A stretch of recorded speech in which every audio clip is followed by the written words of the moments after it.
A partir de hoje, o Coisa Nossa apresenta um vídeo documentário Na Trilha do Sabor. O documentário destaca a contribuição de imigrantes para a culinária de Uberaba. O foco agora é a Itália.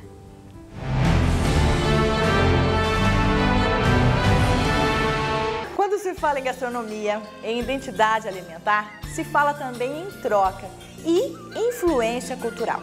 As manifestações estrangeiras foram a base para a construção da nossa culinária. O que foi sendo agregado, o que foi sendo composto, construiu a gastronomia que temos hoje. Pelo menos 5 das 72 etnias ajudaram a compor o povo brasileiro e foram cruciais para a composição também da gastronomia em Uberaba.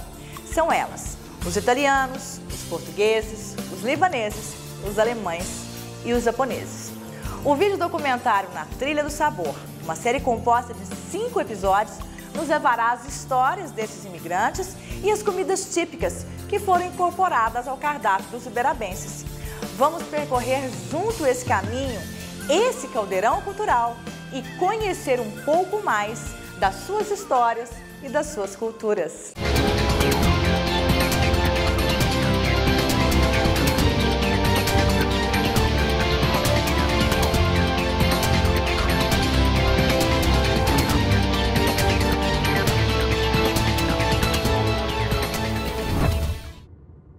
Dentre as tantas contribuições que os italianos deram e dão ao Brasil, a culinária é uma das que são mais recordadas com muito carinho. A rica e variada culinária italiana influenciou e influencia a culinária praticamente no mundo inteiro. No Brasil, os imigrantes italianos, que vieram a partir da segunda metade do século XIX, sendo Minas o terceiro estado a receber mais imigrantes italianos, a influência não poderia ser diferente. Em Uberaba, a culinária italiana é um dos 5 pilares que compõem a nossa identidade alimentar.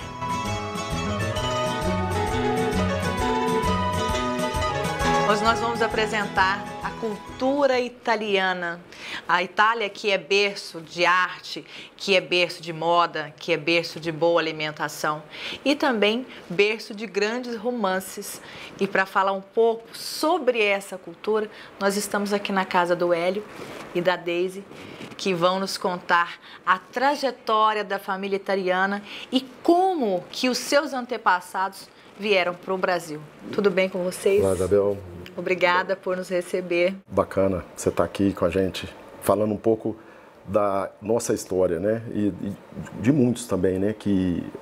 Porque a nossa região aqui recebeu vários descendentes de italianos. Quem vieram? Os avós, os pais? Como é que começou a história da vinda para o Brasil? Foi muito interessante. Por quê? Falar, puxa vida, como que um jovem de 26 anos se casa em junho com uma italiana que tinha 19 anos e depois de um mês pega um navio para o Brasil sem nenhuma rede social, sem nenhuma outra forma de contato. E ele veio para São Paulo, porque a Itália, até 1870, a Itália era dividida em vários ducados, em vários reinos. O norte era mais próximo da Áustria, da França, então era mais industrializado. E o sul era bem camponês, como é ainda até hoje. Quando veio a Revolução Industrial, isso acabou que foi um desastre para eles. Eles não tinham a mesma cultura, eram vários dialetos. Diante dessa crise, eles começaram a emigrar e muitos vieram para a América do Sul. E aqui estava acabando, foi a época que foi abolido a escravidão. O estado de São Paulo criou uma estrutura em São Paulo, mas naquela época o foco principal era a Itália. Por quê? Eles sabiam que lá estava tendo uma crise e eles prometiam muita coisa. Então, o Estado pagava a passagem de navio e dava uma semana de hospedaria. E aí iam os fazendeiros nessa hospedaria e tentava contratar para poder substituir a mão de obra escrava. Aí eles mandavam gente para a Itália para levar cartaz, propaganda, falou América isso, América aquilo. Muitos imigrantes que vieram para a nossa região foi por conta de um incentivo do próprio governo de Minas. Desses que vieram com incentivo, a maioria vieram para lá trabalhar com fazenda, com lavoura. Muitos desses italianos, eles, por conta do incentivo, vamos supor, eles não tinham nada a ver com a terra. Chegava aqui, eles iam para a fazenda, mas assim que eles conseguiam o dinheiro, eles iam para o comércio. Ia ser alfaiate, ia ser fotógrafo, ia montar uma fábrica de cerveja. Vovô Luiz, em São Paulo, que não tinha nada a ver com Uberaba. E eu acho que da mesma forma que o meu avô veio para Uberaba por conta da Mogiana, porque Uberaba no final desse século desenvolveu demais, porque aqui era o último ponto da estação da Mogiana. O meu avô, o vovô Luiz, eu acho que ele trabalhava numa espécie de uma franquia, que era de uma loja de móveis, chamava Casa da Aló, em São Paulo. E ele veio para Uberaba, ele devia ter 24, 25 anos.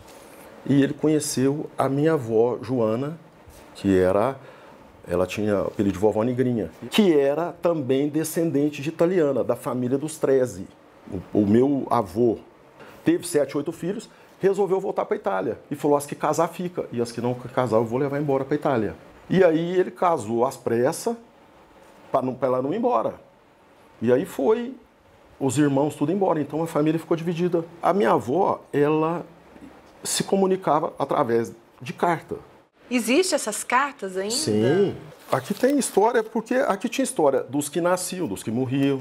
Então, eram cartas que vinham com fotografias.